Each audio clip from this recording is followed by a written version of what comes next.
दामिनी दुबक के अपनी क्लास में बैठी हुई थी क्योंकि वो अपना होमवर्क करके नहीं आई थी।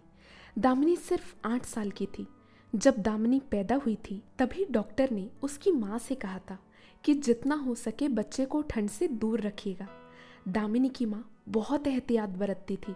उसके बावजूद हर ठंड में दामिनी की तबीयत खराब हो जाती थी। हमेशा उसे टॉन्सिल हो जाता था जिसकी वजह से उसके कान के पीछे की जगह बुरी तरह सूज जाती थी और उसे बहुत दर्द होता था। ठंड रात को बढ़ती है इसलिए रात को दामिनी का दर्द भी बहुत बढ़ जाता था, पर सुबह होने पर वो बेहतर महसूस करती थी इसलिए स्कूल आ जाया करती थी। वो ऐसा दौर था जब टीचर बच्चों को छड़ी से मारते थे, यहाँ तक कि खुद माँ बाप टीचर्स को अपने बच्चों को मारने की छूट देते थे।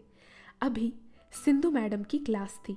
वो बहुत स्ट्रिक्ट थी और बच्चों को मारने में कभी पीछे नहीं हटती थी। दामिनी बड़ी ही मेहनत और लगन से पढ़ाई करती थी। उसने रात को कोशिश की थी होमवर्क करने की, पर उसके टॉन्सिल का दर्द इतना ज़्यादा था कि उसकी माँ ने उसे सुला दिया। सिंधु मैडम हर एक बच्चे की सीट पर जाकर उसकी कॉपी चेक कर रही थी। जैसे जैसे मैडम पास आती जाती दामिनी के दिल की धड़कन और तेज हो जाती। आखिरकार मैडम दामिनी की सीट तक पहुंच गई। दामिनी अपनी जगह पर खड़ी हुई। मैडम ने ऊंची आवाज में पूछा, तुम्हारा होमवर्क कहाँ है?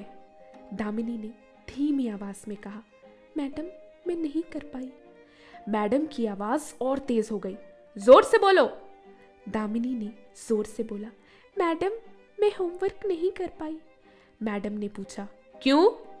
दामिनी ने घबराते हुए कहा, मैडम मेरी तबीयत ठीक नहीं है, मेरे कान के पीछे।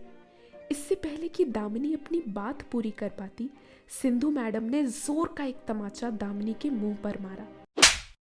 उन्होंने चिल्लाते हुए कहा, एक तो होमवर्क नहीं करके आई, ऊपर से झूठ बोल रही हो। अगर तबीयत ठीक नहीं होती तो तुम स्कूल कैसे आती?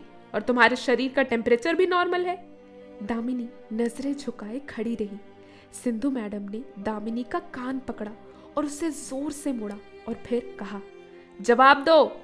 दामिनी की चीख निकली, आ! ये दामिनी का वही काम था जिसके पीछे टॉन्सिल की सूजन थी। तभी स्कूल की घंटी बज गई और सिंधु मैडम दामिनी को घूरते हुए क्लास से बाहर चली गई। दामिनी ने सिसकते हुए अपना बैग पैक किया और क्लास से निकल गई।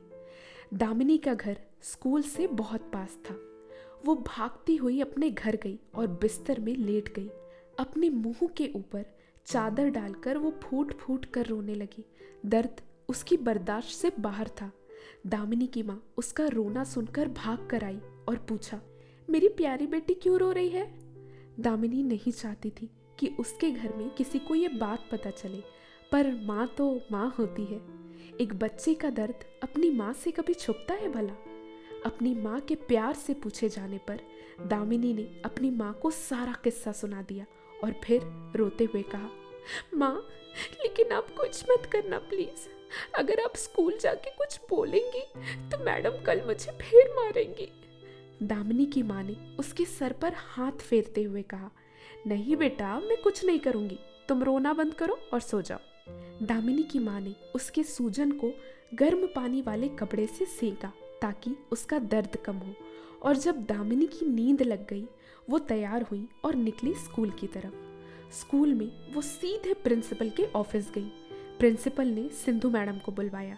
दामिनी की माँ ने गुस्से में कहा, मैडम आप लोग हमारे बच्चों को शिक्षा देते हैं इसलिए हम आपकी बहुत इज्जत करते हैं और हमने आपको छूट भी दे रखी है कि आप हमारे बच्चों पे हाथ उठाएं, पर इसका मतलब ये नहीं कि आप लोग इस बात का नाजायज़ फ़ायदा उठाएं।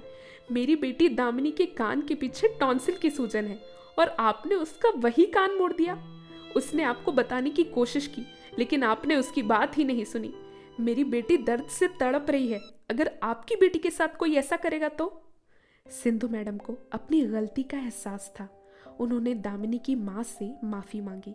दामिनी के उठने से पहले ही उसकी माँ घर वापस आ चुकी थी और दामिनी को कुछ पता नहीं चला। अगले दिन वो डर डर के स्कूल गई, लेकिन उसकी सोच के विपरीत सिंधु मैडम ने उससे बहुत प्यार से बात की और उसकी तबीयत के बारे में भी पूछा। दामिनी खुशी खुशी घर आई। उसकी माँ ने पूछा, आज फिर उस मैडम ने कुछ किया तो नहीं ना? दामिनी ने आश्चर्य से कहा, नहीं माँ, उन्होंने कुछ नहीं कहा, उल्टा मुझसे बहुत प्यार से बात की। पता नहीं उन्हें क्या हो गया है। दामिनी के माँ के चेहरे पर मुस्कान आ गई, लेकिन वो छोटी बच्ची इस मुस्कान के पीछे का कारण नहीं जान पाई। तो दोस्तों, आपको ये कहानी कैसी लगी कमेंट बॉक्स में लिखकर ज़रूर बताइएगा। अगर कहानी इंटरेस्टिंग लगी तो इसे लाइक करें, शेयर करें और आगे ऐसी ही इंटरेस्टिंग कहानी पाने के लिए हमारे चैनल को सब्सक्राइब करें और बेल आइकन क्लिक करें। Thank you.